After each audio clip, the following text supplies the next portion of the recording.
crisis must be prevented from deteriorating into a nuclear war which would destroy or could destroy our planet. In the years following World War II, the Cold War was a period of intense paranoia and political tension as two global superpowers emerged. Although there was never any direct military combat between the Americans and Soviets, the ideological and nuclear warfare that ensued meant the involvement of countries across the world. From the Korean War to the Cuban Missile Crisis up until the Vietnam War, no one was exempt. An enemy attack on North America.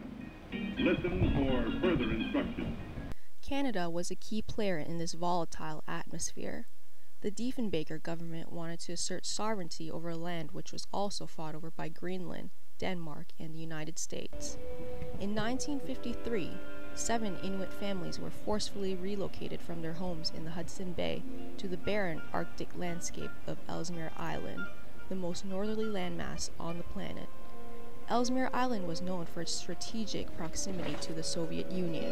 Documented in British journalist Melanie McGrath's book The Long Exile, these families were sold as an attempt to help the Inuit in a time when fox pelt prices were plummeting. They were led to believe the island was a land of opportunities, with endless herds of caribou and abundant fox. Little did they know the Canadian government hadn't actually put much thought into seeing if the region could support human habitation. The government wanted the Inuit to serve as flag bearers for the country, deterring Greenlanders from crossing over into Ellesmere to hunt musk fox and polar bear. This is just one example of the extreme measures taken by the Canadian government at the height of paranoia and fear during the Cold War. Amidst the terror-filled atmosphere of the intercontinental ballistic missile crisis, up to 50 nuclear fallout bunkers known as Diefenbunkers were built at rural locations across the country. The facilities were built to withstand a near-miss nuclear explosion. The largest Diefenbunker was located at CFS Carp, which in its 33-year lifetime served as a central emergency government headquarters for Canada.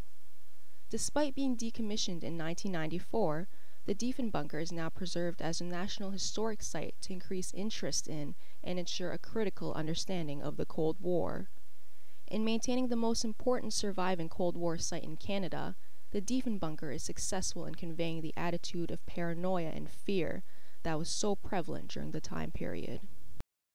It created, to a certain degree, a sense of fear, a sense of anxiety. It was quite a big possibility of something drastic happening. And of course, a lot of the people were familiar too with the atomic bombs of Hiroshima and Nagasaki, and so they did know the effects of nuclear war. And it was certainly in the media at that time, particularly in the American and Russian conflict.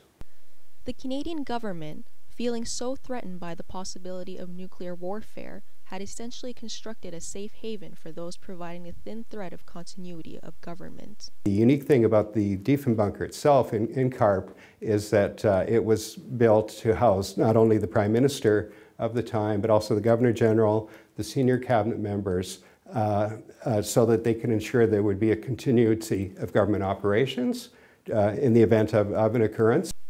Canada had its own role to play amidst the tensions between the United States and the Soviet Union.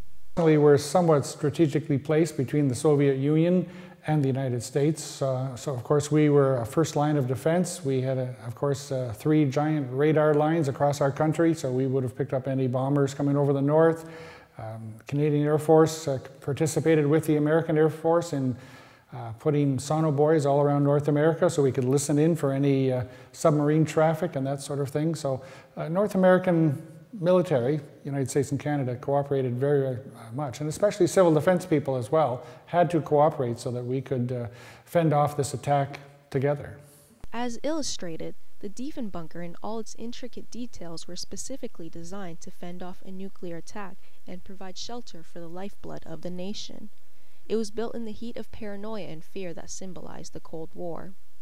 Unique features of the Diefenbunker are basically just the size of it. It's amazing. It's 4 floors underground, and it basically has a whole range of facilities that could have been used. It could accommodate up to 500 people, and they could have safely been here for up to a month's time.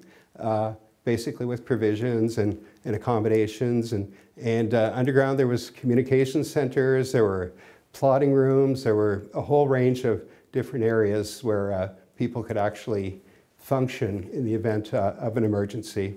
In addition to, we have the Prime Minister's suite, the Governor General's suite, and also areas where senior members of cabinet could be, as well as major government departments. There was room for them to ensure continuity of government. And also an interesting thing too is the Bank of Canada vault, which is really where the country's gold reserves would have been stored during the nuclear fallout. Well, certainly as we became the 1950s, late 50s, we realized that there could be attack on North America. We knew that any emergency government would have to be housed in an underground facility. And it couldn't just be any underground facility. It had to be super strong, which is what the bunker is. It is Canada's strongest building, meant to withstand incredible pressures from a blast wave somewhere, hopefully, presumably close by. And the architecture reflects, everywhere you look, there's a pillar to take some of the loading straight down to the bottom. The building has more steel in it than one can imagine.